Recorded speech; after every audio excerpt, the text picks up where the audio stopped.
नमस्कार विद्यार्थी मित्र हो. इयत्ता 12वी विषय मराठी आपल्या पाठ्यपुस्तकातील भाग क्रमांक 3 यामध्ये आपल्याला कथा या वाङ्मय प्रकाराचा अभ्यास करायचा आहे.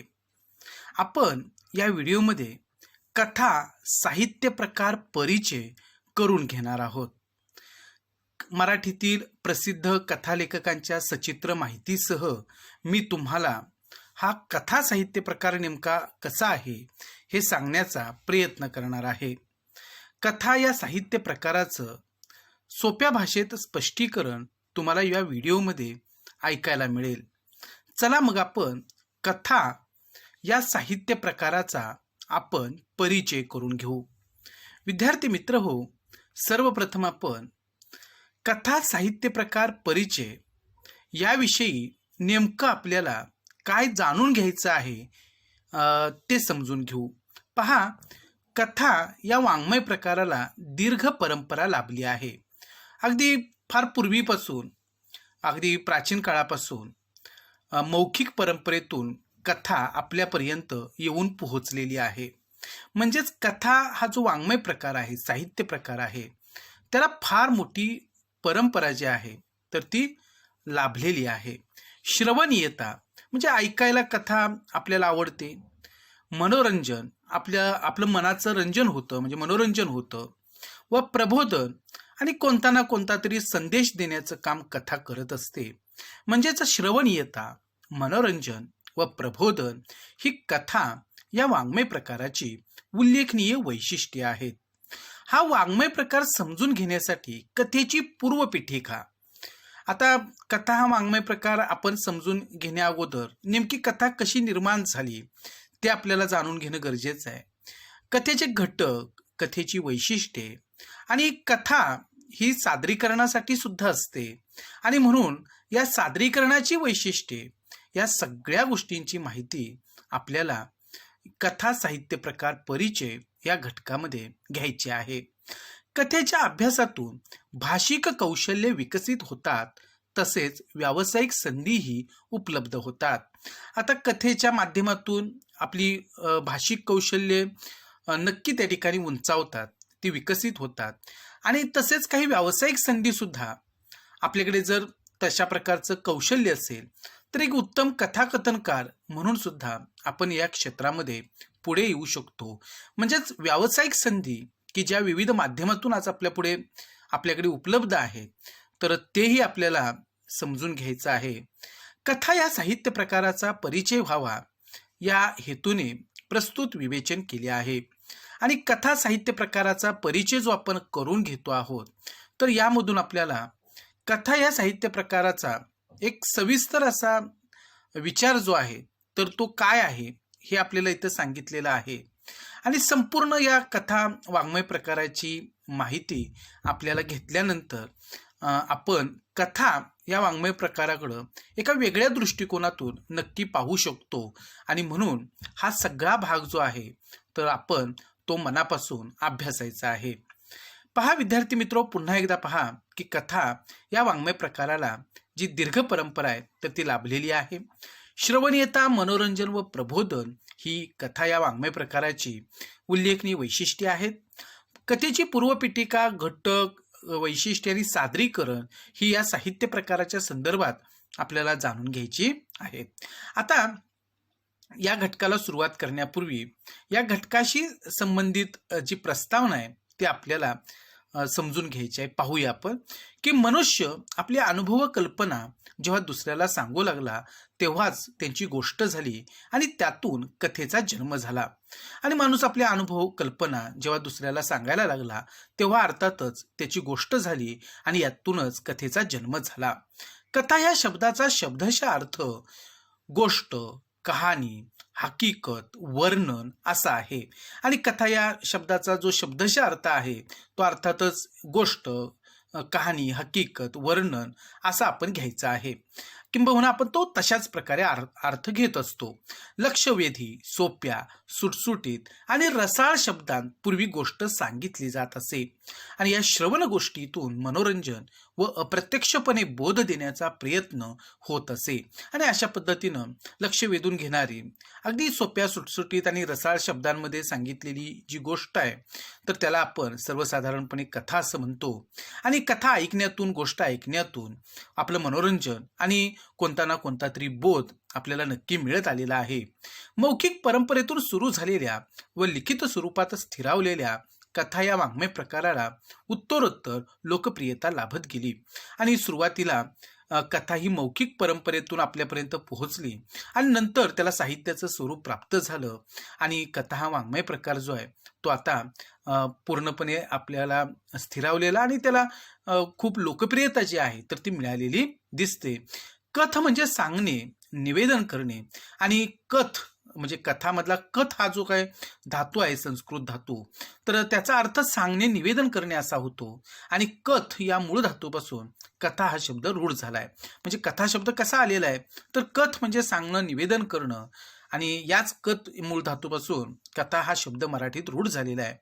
भारतात कथा या साहित्य प्रकाराला फार मोठी परंपरा आहे आणि आपल्या भारतामध्ये कथा हा जो काही साहित्य प्रकार आहे की त्याला फार मोठी परंपरा आहे. अगदी प्राचीन काळापासून ह्या कथा आपल्यापर्यंत येऊन पोहोचलेल्या आहेत आणि आज कथेला एक वाङ्मयाचं स्वरूप प्राप्त झालेलं आहे. तो एक साहित्य प्रकार म्हणून आज लोकप्रिय झालेला आपल्याला दिसून येतो. आता आपण कथा म्हणजे काय ते पुन्हा एकदा समजून घेणार आहोत. प्रारंभी एखादी शिकवण देण्यासाठी, बोध देण्यासाठी कथालेखन केले गेले आणि सुरुवातीच्या काळामध्ये एखादा बोध देण्यासाठी, एखादी शिकवण देण्यासाठी, एखादा संदेश देण्यासाठी गोष्टीचा वापर केला गेला, कथालेखन केलं गेलं. नंतर मनोरंजन करण्यासाठी किंवा एखादा विचार, भावना, चित्ताकर्षक घटना वाचकांपर्यंत पोहोचवण्यासाठी कथा लिहिल्या जाऊ लागल्या आणि नंतर मग जसा बोध देणं कथेतून गरजेचं होतं तसंच त्या ठिकाणी मनोरंजन करण्यासाठी सुद्धा काही विशिष्ट असा विचार, भावना किंवा आपल्याला आकर्षित करणाऱ्या घटना ज्या आहेत त्या वाचकांपर्यंत पोहोचवण्यासाठी सुद्धा कथा लिहिण्यात येऊ लागल्या आणि अशा पद्धतीनं ह्या कथा ज्या आहेत तर त्या लिहिल्या जाऊ लागल्या. कथेत घटना असतात, कथानक असते, तिच्यात पात्रे असतात. आता हे सगळे कथेचे महत्त्वाचे घटक आहेत की घटना, कथानक, पात्र हा अविभाज्य भाग आहे कथेचा. स्थळ, काळ, वेळ यांचाही उल्लेख कथेत असतो आणि या गोष्टी ज्या आहेत त्या कथेमध्ये नक्कीच असतात कारण त्याशिवाय कथा लिहिली जाऊ शकणार नाही. तर स्थळ म्हणजे ठिकाण, काळ, वेळ यांचे उल्लेख कथेत येत असतात. कथेच्या विषयानुसार तिच्यात विशिष्ट वातावरणही असतं आणि ज्या विषयाशी संबंधित ती कथा असेल त्यानुसार त्या वातावरणाचा प्रभाव त्या कथेवरती पडलेला असतो. तशा प्रकारचं वातावरण त्या कथेमध्ये असतं आणि समर्पक अशी निवेदन शैली सुद्धा या कथेला दिलेली असते. कथेतील पात्रांच्या परस्पर संबंधातून निर्माण झालेले ताणतणाव, संघर्ष, गुंतागुंत ही कथेत असते आणि या सर्वांचा एक उत्कर्ष बिंदूही की ज्याला आपण इंग्रजीमध्ये क्लायमॅक्स असं म्हणतो तर तोही कथेमध्ये असतो. अर्थात या सर्व घटकांनी युक्त अशा कथेला समर्पक शेवटही असतो तसेच एक सुयोग्य आणि उत्तम शीर्षकही असते आणि अशा प्रकारे कथेमध्ये ज्या गोष्टी येतात, जे घटक महत्त्वाचे असतात ती इथं आपल्याला सांगितलेल्या आहेत आणि कथेचा जो समर्पक शेवट आहे तो तर आपला लक्ष वेधून घेतच असतो आणि त्याच पद्धतीनं एक उत्तम असं शीर्षक जे कथेला असतं ते सुद्धा खूप महत्त्वाचं असतं. तर कथेमध्ये ह्या सगळ्या गोष्टींचा समावेश जो आहे तर तो होतो. हे आपण आता काय करायचंय, आपण ते लक्षात घेतलेलं आहे. आता थोडक्यात सांगायचं तर मग कथा म्हणजे काय तर एका विशिष्ट स्थलकाली पात्रांच्या परस्पर संबंधातून घडलेल्या घटनांचे एखाद्या विशिष्ट हेतूने केलेले उत्कंठावर्धक चित्रण म्हणजे कथा. म्हणजे आपण कथा म्हणजे काय हे जे समजून घेतलं त्याच्यावरून ही एक छोटीशी व्याख्या जी आहे कथेची ती इथं केलेली आहे की एका विशिष्ट स्थलकाली पात्रांच्या परस्पर संबंधातून म्हणजे एखाद्या विशिष्ट ठिकाणी, विशिष्ट काळामध्ये जी काही पात्र आहेत तर त्या पात्रांच्या परस्पर संबंधातून घडलेल्या ज्या काही घटना असतील तर त्या घटनांचं एका विशिष्ट हेतूनं केलेलं उत्कंठावर्धक म्हणजे आपल्याला उत्सुकता लावू शकेल अशा पद्धतीचं जे वर्णन आहे तर ते या कथेमध्ये केलेलं असतं आणि यालाच आपण कथा असं म्हणणार आहोत. अर्थात प्रत्येक कथेत हे सर्वच घटक असतीलच आणि त्याचे प्रमाणही सारखे असेल असं म्हणता येणार नाही. एखाद्या कथेत पात्रांना प्राधान्य असेल तर एखाद्या कथेत प्रसंगांना. आता कथा ज्या प्रकारची आहे, ज्या विषयाची आहे त्याप्रमाणे काही कथेमध्ये पात्रांना प्राधान्य दिलेलं असेल तर काही वेळेला त्या कथेमध्ये प्रसंगांना महत्त्व दिलेलं असेल. आता त्या कथेचा जो बाज असेल किंवा कथेचं स्वरूप असेल त्याच्यानुसार या गोष्टी त्याच्यामध्ये प्राधान्यानं मांडल्या जातात, महत्त्व दिलं जातं. कधी लेखकाचा दृष्टिकोन अधिक महत्त्वाचा असू शकतो तर एखादी कथा वातावरण निर्मितीचा हेतू लक्षात घेऊन लिहिली जाऊ शकते आणि काही वेळेला लेखकाचा जो दृष्टिकोन आहे तर त्याचा प्रभाव कथेवरती पडलेला असतो किंवा एखादी कथा जी आहे तर ती कथा वातावरण निर्मितीचा हेतू लक्षात घेऊन सुद्धा लिहिली जाऊ शकते. तीच गोष्ट विचारांची आणि भावनांची असू शकते आणि काही वेळेला विचार महत्त्वाचा त्या कथेमध्ये मांडलेला असू शकतो किंवा भावनांना महत्त्व त्या कथेमध्ये दिलेलं असू शकतं. थोडक्यात कथा म्हणजे केवळ प्रसंगाचं वर्णन नव्हे, केवळ व्यक्तींचं चित्रण नव्हे, निव्वळ दृष्टिकोन किंवा एकाच विचाराचा परिपोष नव्हे, तर कथा म्हणजे पात्रे, प्रसंग, संघर्ष, गुंतागुंत, वातावरण, विचार, भावना, निवेदनशैली अशा सर्वांचं एक सुसंघटित प्रकटीकरण होय. म्हणजे कथेमध्ये केवळ एकच एक घटक आलेला नसतो तर अनेक घटकांच्या मिश्रणातून एक सुसंघटित स्वरूप जे आहे ते कथेला आलेलं असतं आणि या सगळ्या घटकांचं एक सुंदर प्रकटीकरण म्हणजे ही कथा असते. म्हणजे अशा पद्धतीनं कथेमध्ये नेमकं काय आहे, कथा कशाला म्हणायचं हे आपण इथे समजून घेतलेलं आहे. आता कथेची पूर्वपीठिका म्हणजे नेमकी कथा वाङ्मयाच्या स्वरूपामध्ये कशी आली मराठी साहित्यामध्ये ते आपल्याला इथं आता समजून घ्यायचं आहे. 1890 मध्ये श्रेष्ठ कादंबरीकार ह ना आपटे यांनी कर्मणूक या साप्ताहिकाची सुरुवात केली. या साप्ताहिकातून त्यांनी दैनंदिन जीवनाशी संबंधित साध्या व हृदयस्पर्शी कथा प्रकाशित केल्या आणि 1890 मध्ये श्रेष्ठ कादंबरीकार म्हणजे त्यावेळचे जे कादंबरीकार आहेत आणि मराठी साहित्यामध्ये ते प्रसिद्ध असे कादंबरीकार मानले जातात. अगदी सुरुवातीचे हरिनारायण आपटे आणि त्यांनी कर्मणूक नावाचं जे साप्ताहिक आहे तर ते सुरू केलेलं होतं आणि याच साप्ताहिकातून दैनंदिन जीवनाशी संबंधित साध्या व अगदी हृदयाला जाऊन भेटणाऱ्या कथा प्रकाशित होऊ लागल्या. म्हणजे अशा प्रकारे मराठीमध्ये कथा या साहित्य प्रकाराची सुरुवात झाली. पुढे कथेच्या स्वरूपात कालानुरूप बदल होत गेले. आशय आणि अभिव्यक्तीत परिवर्तन होऊन कथा सामर्थ्यवान झाली. अधिकाधिक विषयांना स्पर्श करत ती बहुआयामी होत गेली.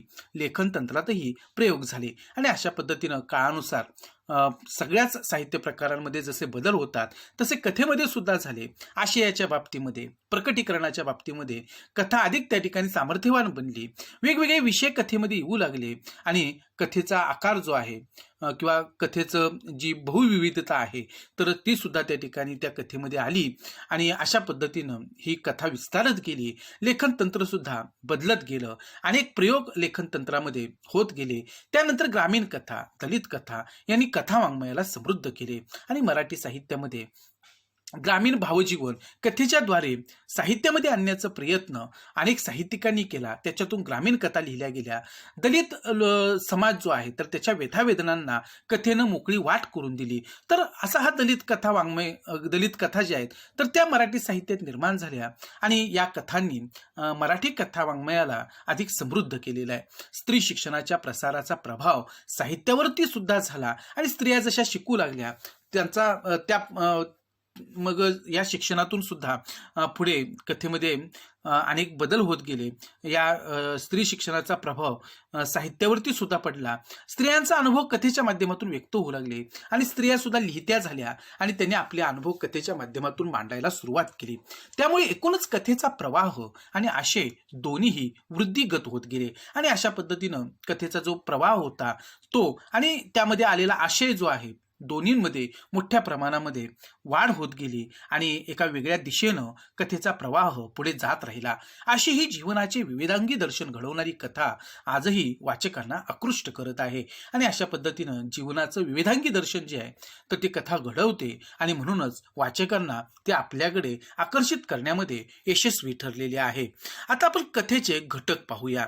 पहा, कथेचे जे महत्त्वाचे घटक आहेत की ते असल्याशिवाय कथा निर्माण होणार नाही. त्याचा पहिला घटक आहे कथाबीज, की कथाकार त्याच्या प्रतिभाशक्तीने एखाद्या घटनेत वास्तवाचे व कल्पनेचे रंग भरतो. हे करताना तो निसर्ग, समाज, सांस्कृतिक संदर्भ, वातावरण इत्यादी घटकांचे सहाय्य घेतो. या सर्व घटकांच्या मदतीने घटना मालिकेचे कथात्मक साहित्यात रूपांतर होते. म्हणून कथेत घटना हा महत्वाचा भाग ठरतो.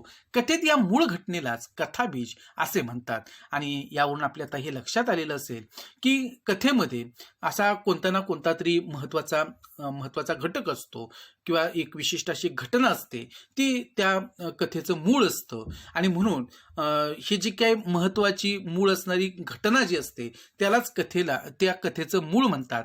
त्यालाच त्या ठिकाणी कथाबीज असं म्हटलं जातं. आणि अशी कोणती ना कोणती तरी घटना ही प्रत्येक कथेमध्ये असते आणि त्या घटनेभोवती हे कथानक जे आहे तर ते फिरत राहतं आणि मग त्याच्यामध्ये वेगवेगळ्या घटकांचं वर्णन जे आहे ते ओघानं येत राहतं. परंतु घटना महत्वाची असते. घटनेमध्ये त्या कथेचं मूळ असतं आणि या घटनेला किंवा ह्या घटनेचं ही जी काही घटना असते तर त्या मूळ घटनेला कथाबीज असं त्या ठिकाणी आपण म्हणायचं आहे. आणि प्रत्येक कथेमध्ये अशा प्रकारची एक मुख्य घटना असते आणि त्या घटनेभोवती ही कथा गुंफलेली असते. आता पुढचा घटक आहे कथानक, की कथानकात घटना, प्रसंग, पात्रांच्या कृती, स्वभाव वैशिष्ट्ये, वातावरण इत्यादींचे तपशील हळूवारपणे उलगडत जातात.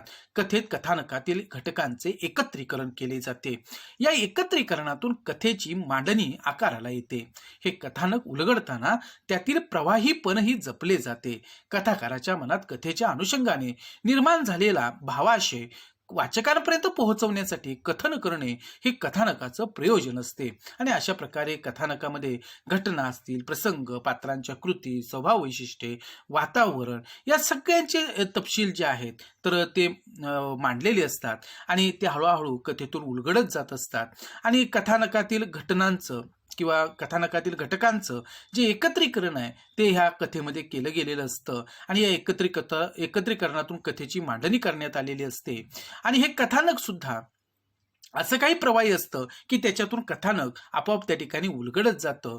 आणि कथाकार जो असतो तर तो सुद्धा त्याच्यामध्ये जो काय या कथेच्या संदर्भात जो भाग त्याला पोहोचवायचा आहे वाचकांच्या पर्यंत, ज्या भावना पोहोचवायच्या आहेत तर त्या पोहोचवण्यासाठी कथन करणं हे कथानकाचा हेतू असतो. आणि कथाकार हे कथन जे आहे या कथेतून करत असतो. आता कथाबीज, कथानक हे कथेचे घटक समजून घेतले. आता पुढचा घटक आहे पात्रचित्रण. आणि कोणत्याही कथेमध्ये त्या कथेतली पात्र जी आहेत ते अत्यंत महत्वाची असतात आणि त्यांच्या भोवतीच ही कथा जी असते तर ती फिरत असते. त्यांची जी एकमेकांशी जी गुंतागुंत असते नात्यांची, त्याच्यातून कथानक पुढे जात असतं.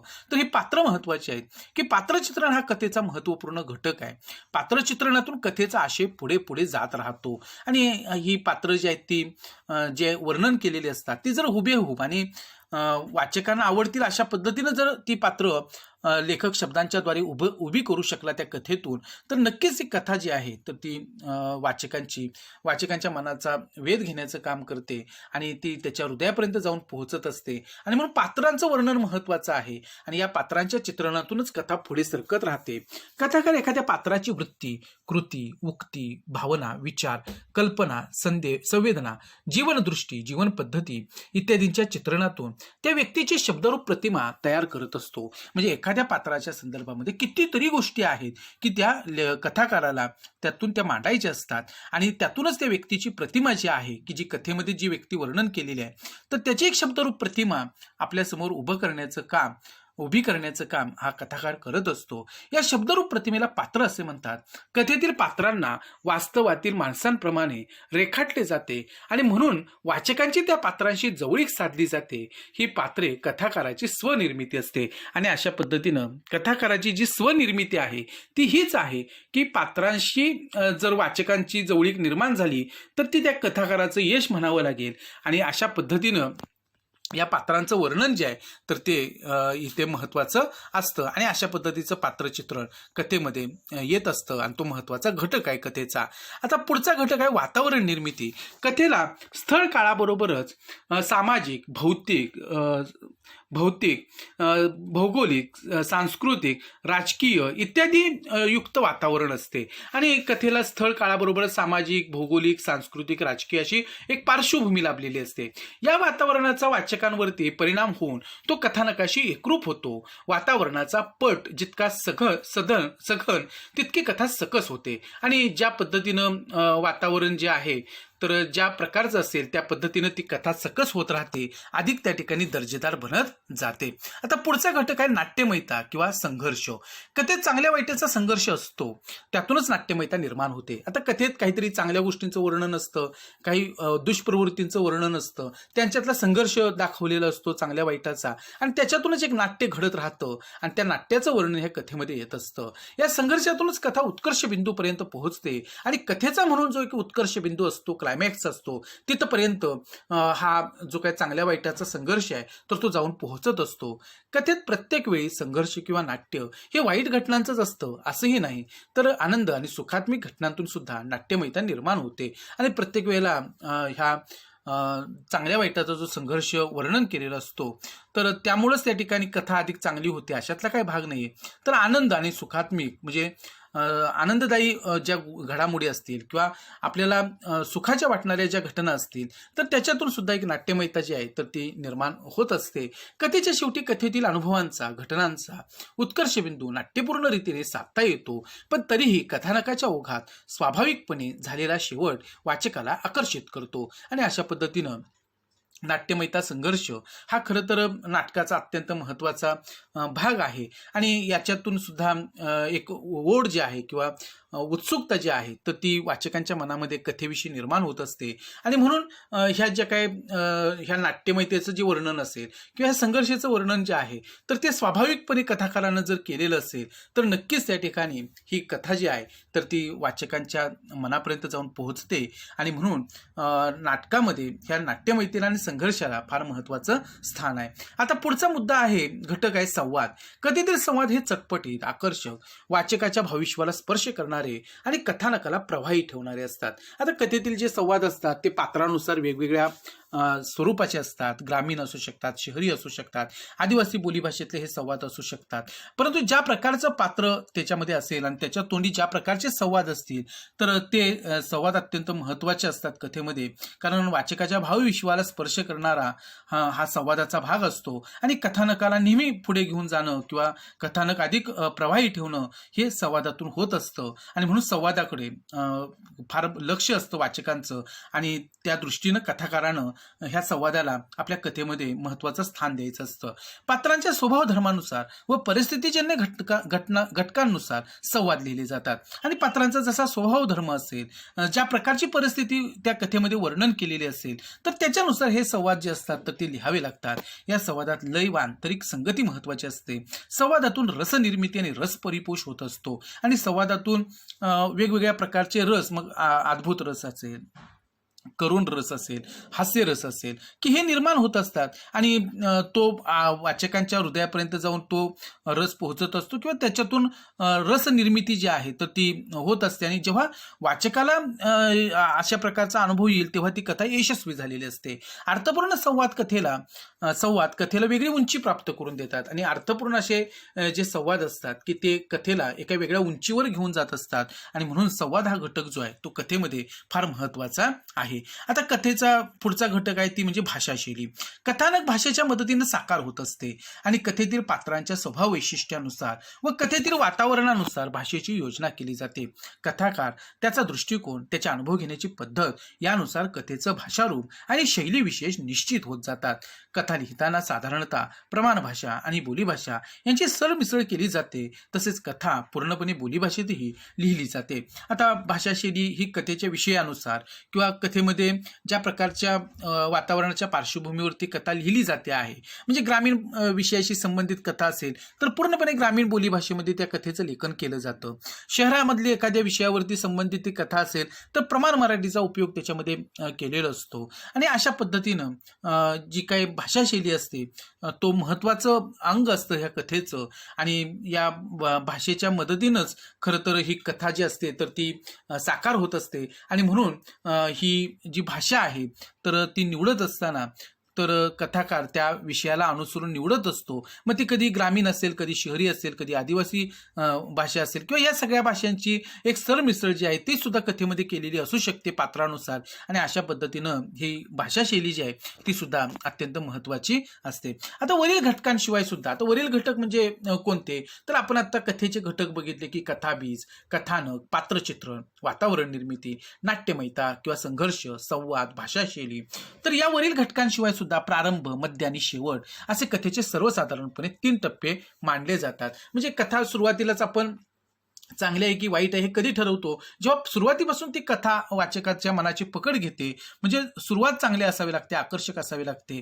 त्याच्यातूनच मग कथा वाचत वाचत पुढे आपण जात असतो. त्याचा मध्य सुद्धा एका विशिष्ट टप्प्यावरती येऊन पोहोचला पाहिजे आणि शेवटाची जी ओढ आहे किंवा शेवट काय घडणार आहे याची उत्सुकता जी आहे ती वाचकांच्या मनामध्ये निर्माण व्हायला पाहिजे. म्हणजे कथेचे सर्वसाधारणपणे प्रारंभ, मध्य आणि शेवट हे 3 टप्पे आहेत. कथेची सुरुवात कधी विरोधाभासातून, कधी पात्रांच्या परस्पर विरोधी भूमिका तर कधी परिस्थितीजन्य प्रसंगातून होत असते. आणि कथेची निर्मितीच मुळात किंवा सुरुवात जी असते ती काही वेळेला विरोधाभास एखाद्या गोष्टीचा वर्णन केलेलं असतो. कधी पात्रांची परस्पर विरोधी भूमिका त्याच्यामध्ये मांडलेली असते.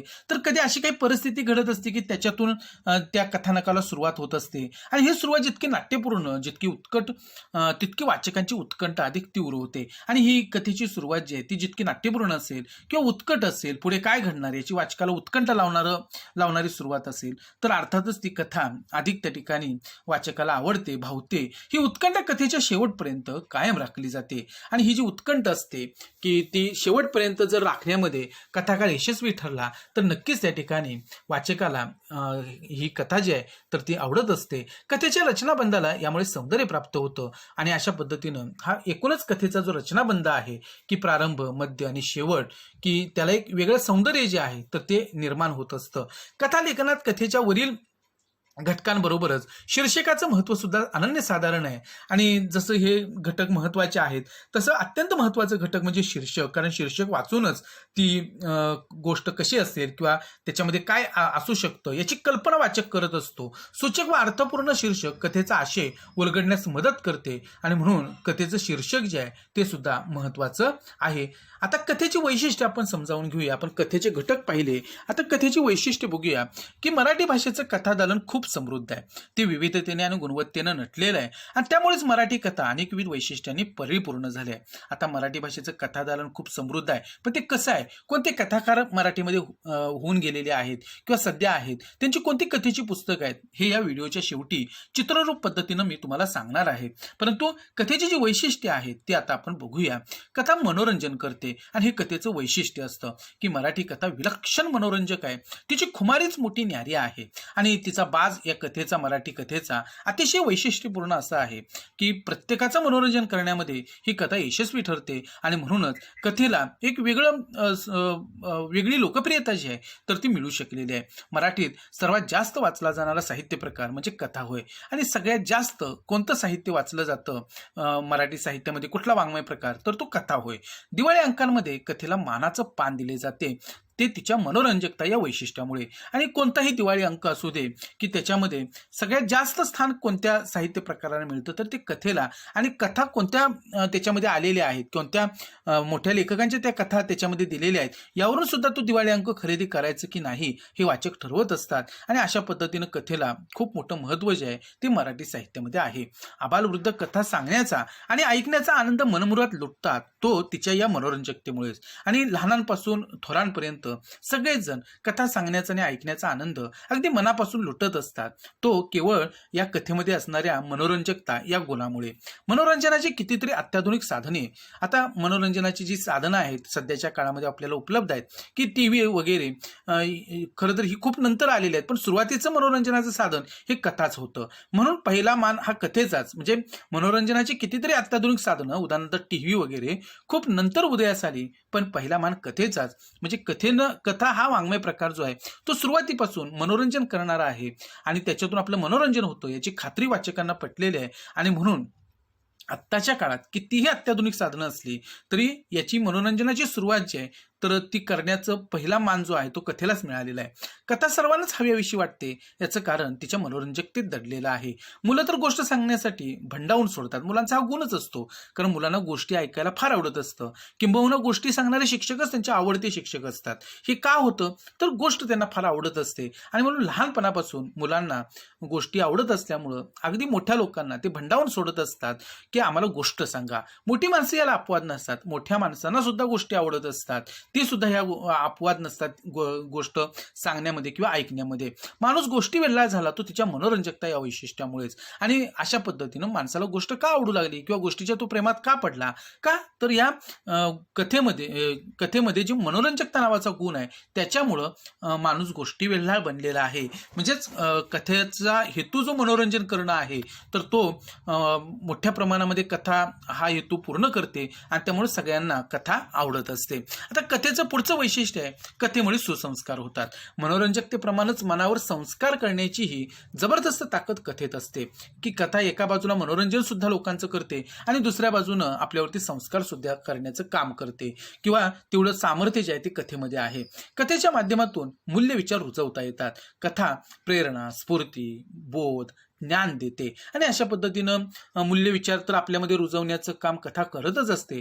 परंतु कथा आपल्याला प्रेरणा देण्याचं काम करते, स्फूर्ती देण्याचं काम करते, बोध देते, ज्ञान देत असते. आणि ही कथेचं फार मोठं काम आहे. मानवता, सत्य, समता, न्याय, स्वातंत्र्य, बंधुभाव, औदार्य, धैर्य, श्रमनिष्ठा, संवेदनशीलता, दया, सहकार्य अशा कितीतरी मूल्यांचा संस्कार कथा आपल्यावरती करत असते. या वेगवेगळ्या मूल्यांचं दर्शन आपल्या कथांमधून घडत असतं आणि तो संदेश जो आहे तो ह्या कथांच्या माध्यमातून थेट आपल्या मनापर्यंत हे सगळे संस्कार किंवा ह्या संस्कारांचा ठसा जो आहे तर तो आपल्या हृदयावरती पाडण्याचं काम जे आहे, उमटवण्याचं काम जे आहे ती कथा करत असते. मानवी मूल्यांची कदर करणारी आदर्श व्यक्तिमत्वे कथा वाङ्मयात जागोजागी आढळतात आणि जी मानवी मूल्य आहेत की त्या मानवी मूल्यांचा आदर करणारी अनेक मोठी व्यक्तिमत्व जे आहेत ती कथा वाङ्मयामध्ये सगळीकडे येतात आणि त्याच्यातून आपल्याला हा आदर्श जो आहे तर तो घेता येत असतो. सामान्य माणूस प्रसंगी आभाळा एवढा मोठा कसा होऊ शकतो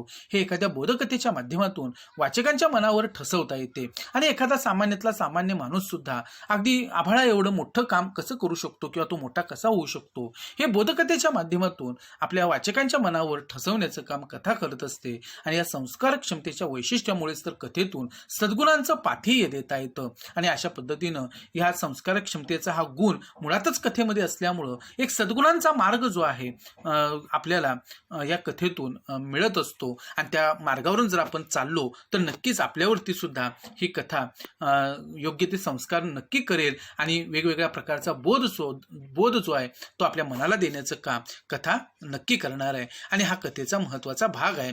आता पुढचं वैशिष्ट्य आहे की कथा वाचकांची उत्कंठा वाढवते. कथा वाचताना अनेकदा आता पुढे काय होणार अशी उत्सुकता वाचकाच्या मनात निर्माण होते.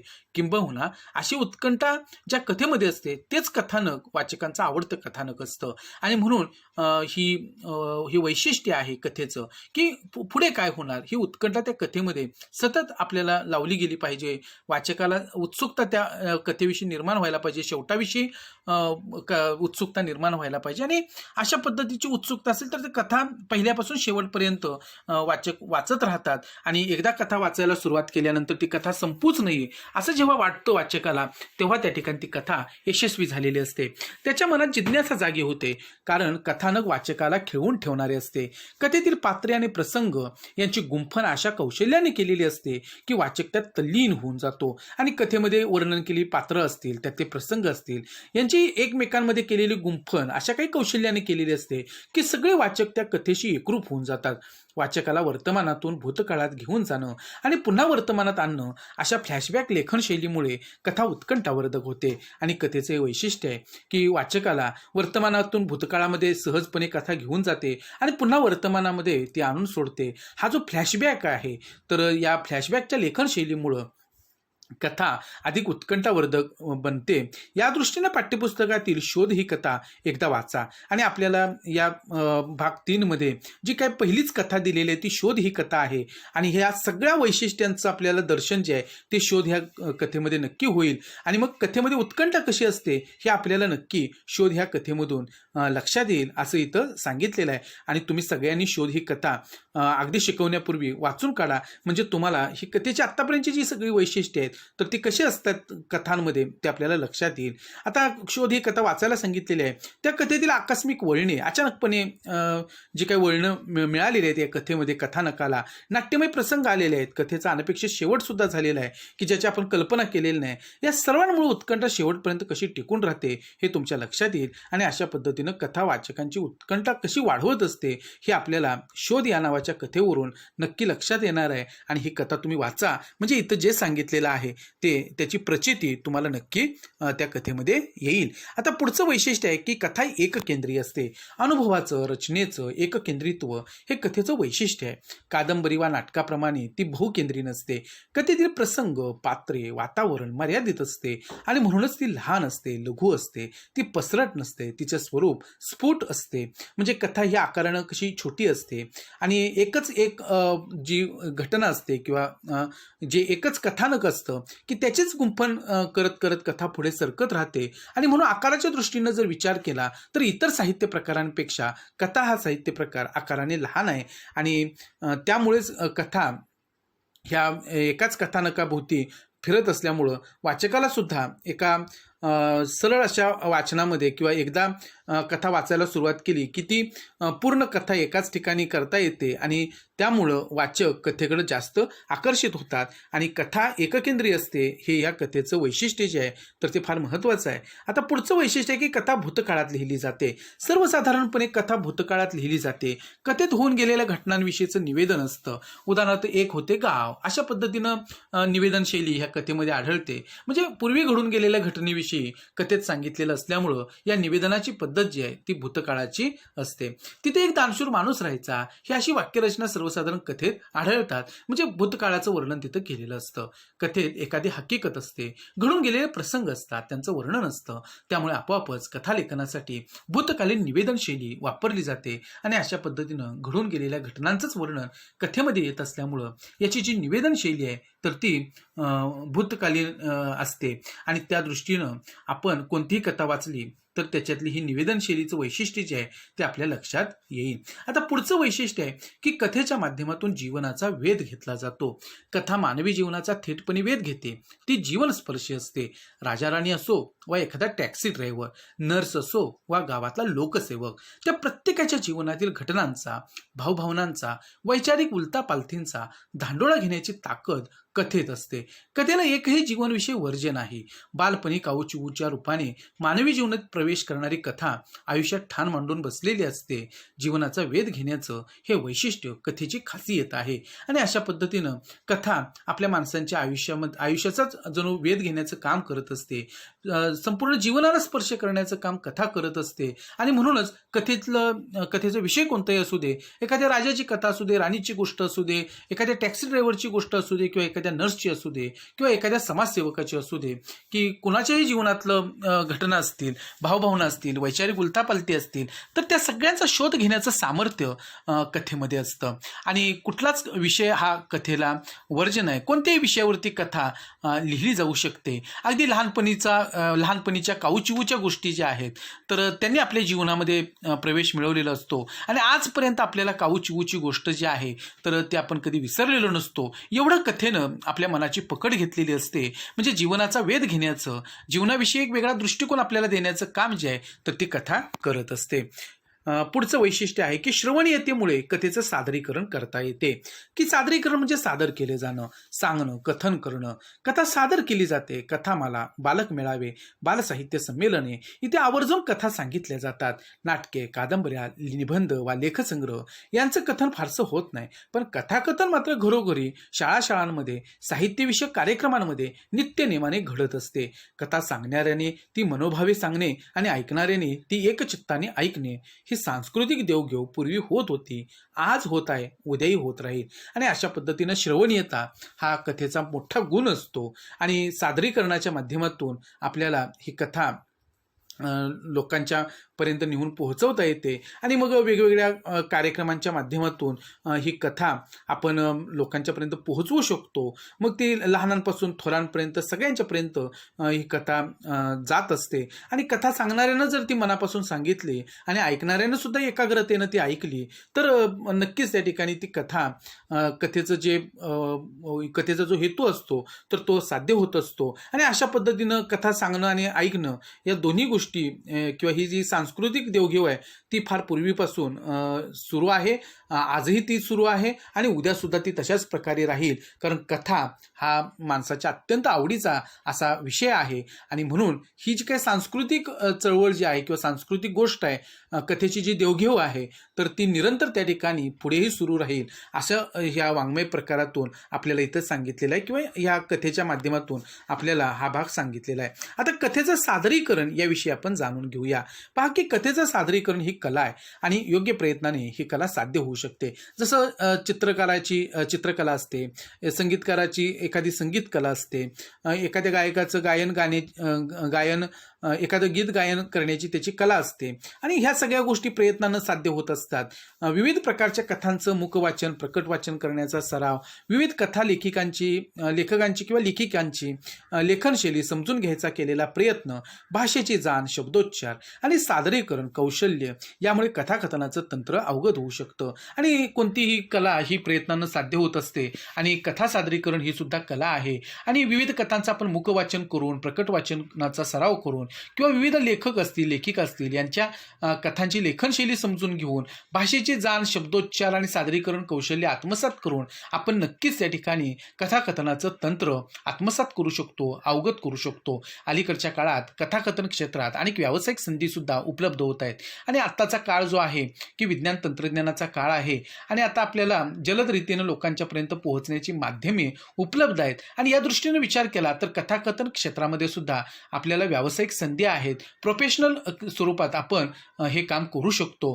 कथा अभिवाचनाचे कार्यक्रम विविध निमित्ताने रंगमंचावरून सादर केले जात आहेत आणि कथेचं अभिवाचन करणं हा एक नवीन भाग जो आहे, प्रकार जो आहे तर तो आता रंगमंचावरून सादर केला जातो आहे. आकाशवाणी, दूरदर्शन या लोकप्रिय माध्यमांतून सादर केले जाणारे कथाकथन अधिकाधिक लोकांना आकर्षित करत आहे. आकाशवाणीच्या माध्यमातून असेल, दूरदर्शनच्या माध्यमातून असू दे की हे कथाकथन सादर केलं जातं आणि लोकांना सुद्धा ते खूप आवडतं. या पार्श्वभूमीवरती कथा सादरीकरण हा पैलू लक्षणीय ठरतो आणि मग कथेचं सादरीकरण करण्याचा एक गुण जो आहे, पैलू जो आहे तर तो या दृष्टीनं महत्त्वाचा आहे. कारण या कलेचं रूपांतर व्यावसायिक ह्याच्यामध्ये सुद्धा आपल्याला करता येतं की व्यावसायिक संधीमध्ये त्याचं रूपांतर आपण करू शकतो आणि म्हणून कथेचं सादरीकरण नेमकं कसं असावं, काय असावं, त्याचे घटक कोणते आहेत हे सुद्धा आपल्याला माहिती असायला पाहिजे.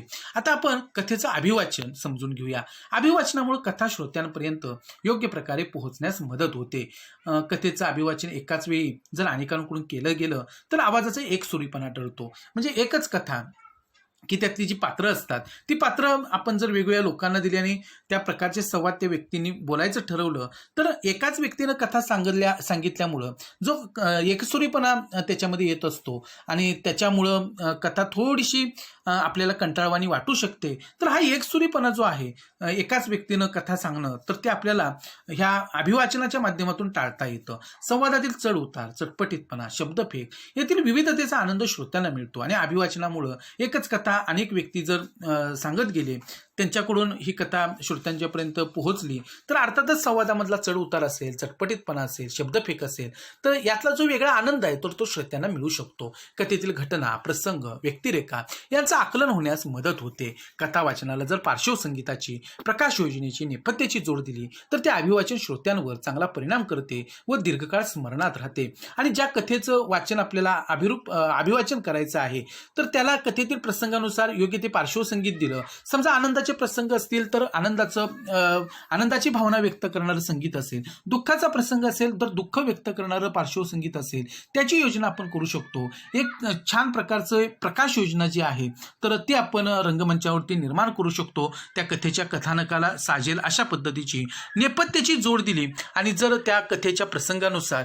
योग्य ते सजावट जी आहे आपल्या रंगमंचाची ती जर आपण करू शकलो तर नक्कीच ते अभिवाचन जे आहे तर ते श्रोत्यांवरती चांगला परिणाम करू शकतं आणि नक्कीच ही कथा सुद्धा आपल्याला दीर्घकाळ स्मरणात राहते. आणि अशा पद्धतीनं अभिवाचन जे आहे कथेचं तर त्याचंही महत्त्व आजच्या काळामध्ये निर्माण झालेलं आहे आणि हा एक वेगळा प्रयोग जो आहे तर तो सुद्धा आज केला जातो. आता कथाकथन म्हणजे जसं कथेचं आपण अभिवाचन समजून घेतलं तसं हे कथाकथन जे आहे तर ती शैली सुद्धा वेगळ्या प्रकारची आहे.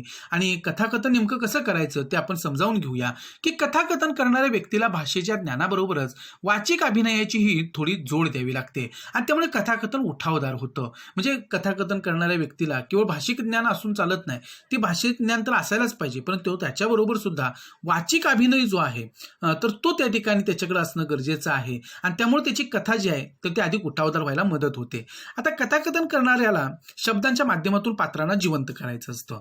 कथाकथन करणाऱ्या व्यक्तीला कथा सादर करायची असल्याने कोणताही लिखित मजकूर हातात नसतो. श्रोत्यांशी संवाद साधत त्यांचा प्रतिसाद घेत लेखकाच्या मूळ संहितेला धक्का न लावता पण परिणामकारकरित्या ती श्रोत्यांपर्यंत पोहोचवायची असते. आणि कथाकाराचं हे वैशिष्ट्य असतं की त्यानं काय करायचं असतं की कथेतील पात्र जी असतील तर ते अगदी हुबेहूब आपल्या कथेतील शब्दांच्याद्वारे ती पात्र जिवंत करायची असतात. त्यांना हुबेहूब श्रोत्यांच्या समोर आणायचं असतं, समोर उभं करायचं असतं. आणि अशा पद्धतीनं जर ह्या कथाकारानं ह्या सगळ्या गोष्टी केल्या आणि लेखकाच्या मूळ संहितेला धक्का न लावता परिणामकारकरित्या ती जर सादर केली तर नक्कीच श्रोत्यांपर्यंत चांगल्या प्रकारे ही कथा जाऊन पोहोचते. कथेची निवड करणं सुद्धा कथाकारानं कथेची निवड करत असताना काळजी घेणं फार गरजेचं आहे, कारण कथेची निवड करणंच फार महत्त्वाचं आणि जबाबदारीचं काम असतं. कथा सादरीकरणाचा कालावधी व श्रोत्यांचा अवधान काळ यांचं भान कथा सादरीकरणात ठेवावं लागतं. आणि कथा सादर करणाऱ्या व्यक्तीला हे साधारणपणे कथा किती वेळाची असावी आणि समोर ऐकणारा जो श्रोता वर्ग आहे तर त्याचा अवधान म्हणजे लक्ष किती काळ आपल्याकडे राहू शकतं याचा त्यानं विचार करायचा असतो. आणि त्या पद्धतीनं ह्या कथा सादरीकरणाचा एक वेळ जो आहे तर त्याचं भान जे आहे तर ते आपण कथाकारानं ठेवायचं असतं आणि त्या पद्धतीनं ती कथा सादर करायची असते. कथा ही संवादातून खुलत असल्याने शब्दफेक, प्रभावी उच्चारण, स्पष्टता आणि शब्दांचा गर्भितार्थ श्रोत्यांपर्यंत थेट पोहोचवणं हे एकाच वेळी कौशल्यपूर्ण पण आव्हानात्मक असते. आणि अशा पद्धतीनं कथा ही संवादातून खुलत असते. त्यामुळं योग्य ती शब्दफेक, प्रभावी उच्चारण शब्दांचं, त्यातली स्पष्टता आणि शब्दांमध्ये जो लपलेला गर्भितार्थ आहे तर तो त्या ठिकाणी श्रोत्यांच्या मनापर्यंत पोहोचणं गरजेचं आहे. आणि हे कौशल्यपूर्ण पण आव्हानात्मक असं काम जे आहे तर ते कथाकाराला पार पाडायचं असतं. कथेच्या सादरीकरणाला तंत्रज्ञानाची जोड देऊन सामाजिक संपर्काच्या माध्यमातून आज कथा वाचकांसमोर येते आणि कथेच्या सादरीकरणालाच तंत्रज्ञानाची जोड सुद्धा दिली गेलेली आहे. आणि सामाजिक संपर्क माध्यम म्हणजेच त्या ठिकाणी यूट्यूब चॅनेल असेल किंवा आपण व्हॉट्सअप ग्रुपच्या माध्यमातून असेल किंवा फेसबुकच्या माध्यमातून असेल की या सामाजिक संपर्क माध्यमाचा वापर करून कथा अधिकाधिक वाचकांपर्यंत किंवा श्रोत्यांपर्यंत पोहोचवता येते आणि त्यासाठी आधुनिक तंत्रज्ञानाची जोड सुद्धा आपल्याला देता येते. अशा पद्धतीने कथाकथन आपण समजून घेतलं. आता संपूर्ण ह्या कथा वाङ्मयाचा आपण परिचय करून घेतला, त्याचं स्वरूप जाणून घेतलं. आपण आता या घटकाचा समारोप करणार आहोत की मौखिक परंपरेतून सुरू झालेला कथेचा प्रवाह आजही सक्षमपणे खळाळता राहिला आहे. आजही मनोरंजन आणि नित्यनूतन अनुभव देण्याची कथेची क्षमता टिकून आहे. कालानुरूप कथेचे विषय, आशय आणि अभिव्यक्ती बदलत गेली, परंतु ती समाजाशी व संस्कृतीशी बांधील राहिल्याने लोकप्रिय राहिली. आणि म्हणूनच कथा आजही सगळ्यांना आवडते आणि कथा एवढ्या प्राचीन काळापासून आपल्यापर्यंत येऊन पोहोचली, पण त्यातलं नाविन्य जे आहे ते अजूनही संपलं नाही. किंबहुना कथेचा वाचक वर्ग जो आहे तर तो उत्तरोत्तर वाढत जाताना दिसतो आहे. आणि ह्या कथेनं सुद्धा एक प्रकारे ह्या समाज मनाची जी पकड आहे तर ती घेतलेली आहे आणि सगळ्या विषयांना आपल्यामध्ये सामावून घेऊन हा कथेचा प्रवाह जो आहे तर तो पुढे जात राहिलेला आहे. आणि म्हणूनच ही कथा लोकप्रिय बनलेली आहे. वाचकांना कथा वाचनाचा आनंद साप्ताहिके, मासिक व दिवाळी अंकांपासून ते सामाजिक संपर्क माध्यमे या सर्व माध्यमांतून आता मिळतो आहे. भाषा सौंदर्य, आशय सौंदर्य, अभिव्यक्ती विशेष, सादरीकरण, मनोरंजन आणि बोध या विशेषांमुळे कथा आजही लोकप्रिय आहे. आणि कथेची ही सगळी वैशिष्ट्ये आहेत आणि महत्त्वाचे असे हे विशेष आहेत आणि यामुळेच ही कथा आजही लोकप्रिय असलेली आपल्याला दिसते. आपल्या मराठी कथेला एक मोठा मान जो आहे साहित्य विश्वामध्ये, तर तो मिळवून देण्याचं काम ज्या प्रसिद्ध अशा मराठी कथाकारांनी केलेलं आहे, तर त्या कथाकारांचा आपण सचित्र परिचय जो आहे तो इथं करून घेणार आहोत. विद्यार्थी मित्र हो, कदाचित आज तुम्ही या सगळ्या कथाकारांचं कथाकथन किंवा कथेची पुस्तकं वाचलेली नसतील, पण जेव्हा तुम्हाला वेळ मिळेल तेव्हा मात्र नक्की तुम्ही या सगळ्या कथाकारांची ही दर्जेदार कथेची जी पुस्तकं आहेत तर ती नक्की वाचा. पहा, इथे कथाकार इथे जे नासी फडके आहेत मराठीतील प्रसिद्ध साहित्यिक, तर त्यांनी सुद्धा कथालेखन केलेलं आहे. उन्ह आणि सावल्या हा त्यांचा कथासंग्रह प्रसिद्ध आहे. वि.स. खांडेकर यांचा फुले आणि दगड हा कथासंग्रह प्रसिद्ध आहे. य.गो. जोशी यांचा शेवग्याच्या शेंगा हा कथासंग्रह प्रसिद्ध आहे. कुसुमावती देशपांडे यांनी दीपकळी नावाचा कथासंग्रह लिहिलेला आहे. विभावरी शिरूरकर यांचं कळ्यांचे निश्वास हा कथासंग्रह प्रसिद्ध आहे. पु.भा. भावे यांचा 17वे वर्ष नावाचा कथासंग्रह हा वाचकांचा अत्यंत आवडता असा कथासंग्रह आहे. मालतीबाई दांडेकर यांचा 20व्याचे क्षण हा कथासंग्रह प्रसिद्ध आहे. वामन चोरघडे हे सुद्धा मराठीतील प्रसिद्ध कथाकार आहेत आणि प्रस्थान नावाचा त्यांचा कथासंग्रह जो आहे तो प्रसिद्ध आहे. श्री ज. जोशी यांचं सुद्धा मामांचा वाडा हा कथासंग्रह मराठी साहित्यामध्ये आवडता असा कथासंग्रह वाचकांचा आहे. अरविंद गोखले यांनी मंजुळा नावाचा कथासंग्रह लिहिलेला आहे. अण्णाभाऊ साठे हे आपल्या सर्वांचे परिचित असे साहित्यिक आहेत आणि कृष्णाकडच्या कथा हा त्यांचा कथासंग्रह जो आहे तर तो वाचकांचा आवडता कथासंग्रह आहे. शंकरराव खरात यांनी टिटवीचा फेरा नावाचा कथासंग्रह लिहिलेला आहे. जी. ए. कुलकर्णी हे मराठीतील प्रसिद्ध कथाकार आहेत आणि त्यांचा काजळमाया नावाचा कथासंग्रह हा प्रसिद्ध आहे. गंगाधर गाडगीळ यांचा तलावातलं चांदणं नावाचा कथासंग्रह जो आहे तर तोही तुम्ही सगळ्यांनी वाचावा असाच आहे. शंकर पाटील हे ग्रामीण कथाकार म्हणून प्रसिद्ध आहेत आणि त्यांचे अनेक कथासंग्रह प्रसिद्ध आहेत. त्यापैकी वळीव हा कथासंग्रह तुम्ही नक्की त्या ठिकाणी वाचावा. असा एक अत्यंत सुंदर असा कथासंग्रह जो आहे तर तो त्यांचा आहे. द. मा. मिराजदार हे सुद्धा म्हणजे जसे कथालेखक आहेत तसे कथाकार सुद्धा आहेत. कथाकथन सुद्धा त्यांचं प्रसिद्ध आहे. तर मिराजदारी या त्यांच्या कथासंग्रहामध्ये त्यांच्या कथा आपल्याला वाचायला मिळतात. व्यंकटेश माडगुळकर यांचा हस्ताचा पाऊस हा कथासंग्रह सुद्धा प्रसिद्ध आहे मराठी साहित्यामध्ये. विद्याधर पुंडलिक यांचा पोपटी चौकट नावाचा कथासंग्रह जो आहे तोही प्रसिद्ध आहे. व. पु. काळे हे विशेष करून तरुणांचे अत्यंत आवडते लेखक आहेत आणि गुलमोहर नावाचा त्यांचा कथासंग्रह प्रसिद्ध आहे. मधु मंगेश कर्णिक हे मराठीतील प्रसिद्ध साहित्यिक आहेत आणि त्यांचा झुंबर नावाचा कथासंग्रह जो आहे तर तो प्रसिद्ध आहे. विजया राजाध्यक्ष यांचा अधांतर नावाचा कथासंग्रह आपण नक्की वाचला पाहिजे अशा स्वरूपाचा आहे.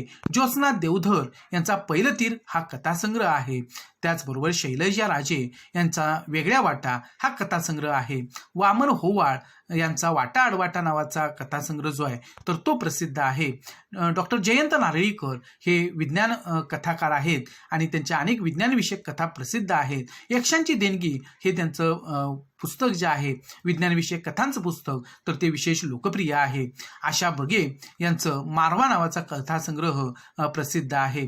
रा. र. बोराडे यांचा नातीगोती नावाचा कथासंग्रह प्रसिद्ध आहे. ग्रामीण कथाकार म्हणून प्राचार्य रा. र. बोराडे यांना ओळखलं जातं. गौरी देशपांडे यांचा आहे हे असं आहे हा कथासंग्रह प्रसिद्ध आहे. योगीराज वाघमारे यांचा बेगड नावाचा कथासंग्रह प्रसिद्ध आहे. भास्कर चंदनशिव यांचा अंगार माती नावाचा कथासंग्रह वाचनीय आहे. उर्मिला पवार यांचा चौथी भिंत नावाचा कथासंग्रह प्रसिद्ध आहे. भारत सासने यांचा बंद दरवाजा नावाचा कथासंग्रह हा सुद्धा प्रसिद्ध आहे. त्याचबरोबर सानिया या ज्या काही कथालेखिका आहेत त्यांचा भूमिका नावाचा कथासंग्रह हा प्रसिद्ध आहे. प्रतिमा इंगोले यांचा सुगरांचा खोपा नावाचा कथासंग्रह प्रसिद्ध आहे. आप्पासाहेब खोत हे जसे कथालेखक आहेत तसे उत्तम कथाकथन सुद्धा ते करतात आणि त्यांचा माती आणि कागद नावाचा कथासंग्रह प्रसिद्ध आहे. आसाराम लोमटे यांचा आलोक नावाचा कथासंग्रह प्रसिद्ध आहे. अशा प्रकारे आपण आज कथा हा वाङ्मय प्रकाराचा परिचय करून घेतलेला आहे. याच प्रकारचे व्हिडिओ पाहण्यासाठी हा चॅनल तुम्ही नक्की सबस्क्राईब करा. आज या व्हिडिओमध्ये आपण इथेच थांबू. पुन्हा भेटू नवीन व्हिडिओ सहित पुढील भागामध्ये. तोपर्यंत धन्यवाद.